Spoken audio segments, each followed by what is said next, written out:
Don Primitivo.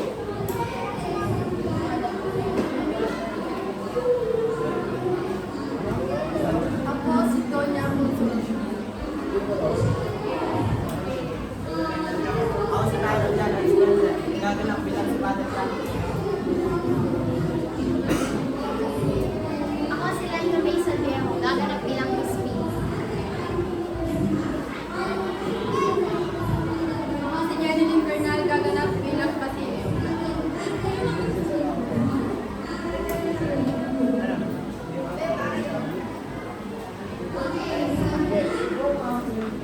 Ako si Maria Mara, kasintahan ng Crisostomo Ibarra, at anak ni Juan Santiago at ni Alba. Juan, minsan lang ako magpakita ng kalungkutan, pero may mga bagay sa buhay na hindi ko maiwasang ikapahala. Laging may mga tanong sa aking isipan. Ang mga pangarap na hindi ko alam kung paano matutupad. Minsan, iniisip ko ang mga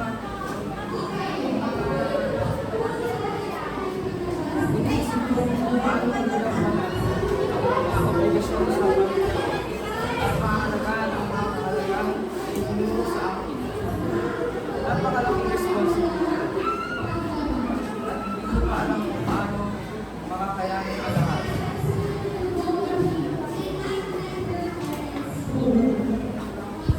Magandang araw po, senyora. Nakahanda na po ang mga pagkain sa mesa. Nais ko po ba ng mainit na tsokolate bago kayo kumain? O siya, ipapaabot ko po agad. Kung may kailangan pa po kayo. Si Kapitan Tiago po, nasa labas po siya kasama si Padre Damas. Huwag po kayo mag-alala. Lalagaan po ng mabuti ang mga maraming salamat din po. Hindi ko na kaya tisog pa ang mga kaapi ng mga Espanyol sa amin. Diba, tao din tayo na may karapatang malaya, mabuhay ng malaya.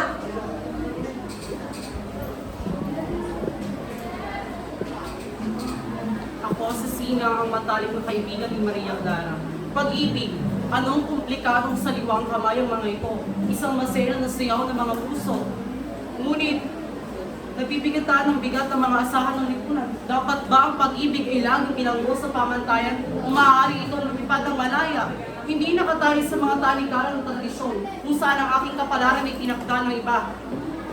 At ang aking puso ay aking pag-iisip lamang. Tinatanggihan kong maging isang biktima sa larong inaayos na kasal. Ako si Sina, ang matalik na kaibigan ni Maria Clara.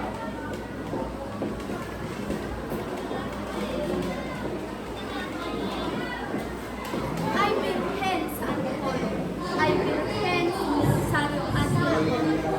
Ay, Nuestra Señora Nubatinche.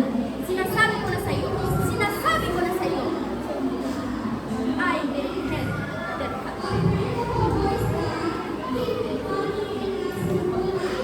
O siya doon. Araw-araw, ganito ang aking buhay.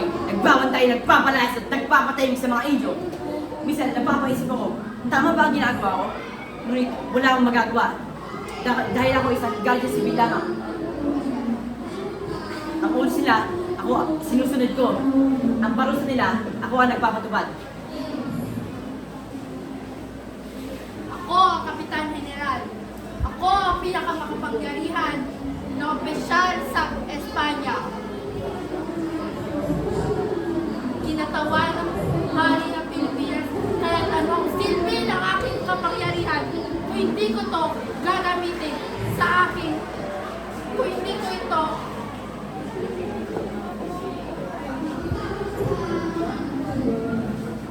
kung hindi ko sila papahirapan.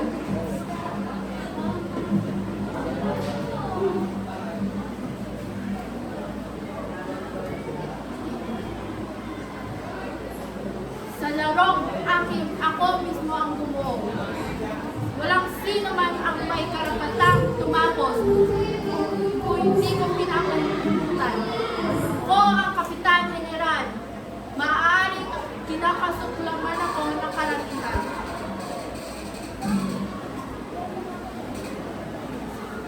Kung may nababay na doon, hindi na nakatupad bangoy ng buti.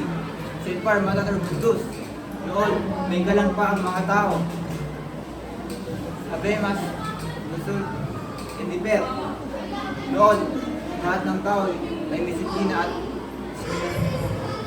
noon, lahat ng tao ay disiplina at galang. Kailangan sumakanap ng kausap. Kausap na alam ang tunay na kahalagahan ng sinaunang kaalaman.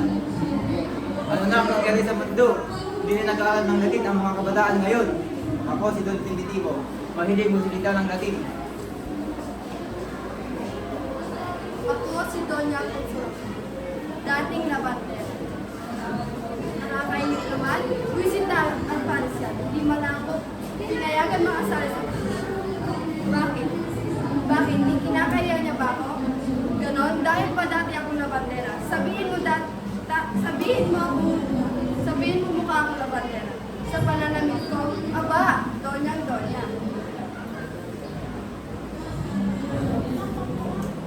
Ako si Padre Sara. May napunaw na pala ang ilaw. Nakakaya sa akin naman. Pero bakit hindi pa rin ako ipaparatan? Tumingin sa Kristo. Hindi nga si Maria pa, pero bakit wala na ang nararamdaman? Kuya Basilio, alam mo ba ang pakiramdam ng inosente ngunit pinaparusahan? Parang napakagulo ng mundo kahit gano'ng makaganda ito. Hindi ko maintindihan kung bakit meron mga taong hindi marunong magpakatao. Minsan naisip ko, may halaga pa ba tayo sa mundo kung palagi na lang tayong aapihin? Sana isang araw bumalik na sa dati ang ating buhay nang hindi na tayo inaalit. Di ba, Kuya Basilio? Ako si Basilio, anak ni Sisa. Meron akong kapatid, si Crispin. Mahal ko po sila. Inay! Inay!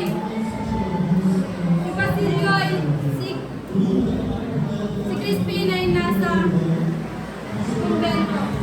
Huwag po kayong mag-alala. Nasa kumbento po si Crispin. Ngunit si Crispin ay hindi na natin makakapiling. Nakita ko si Crispin. Kinakalagkad ng sakristan ngayon. Hindi ko. Natakot ako, inay, kaya tumakas ako. Nakita ako ng mga gwardiya sibil. At sinigawan ako ng PNBK. Inay.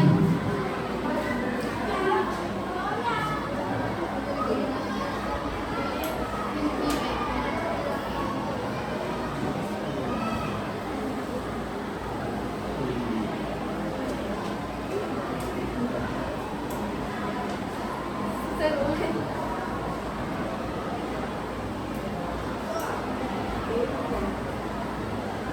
Napaginipan ko si Crispin. Nagtatago sa kura. Nagtatago sa kura.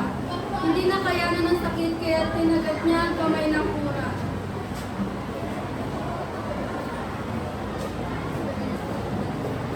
Nagalit ang sakristan mayor kaya tinanggas siya ng tungkod at ipinalo kay Crispin. Yon ang dahilan kung bakit nasawi ang aking kapatid. Bakit? Bakit ito nangyari kay Crispin?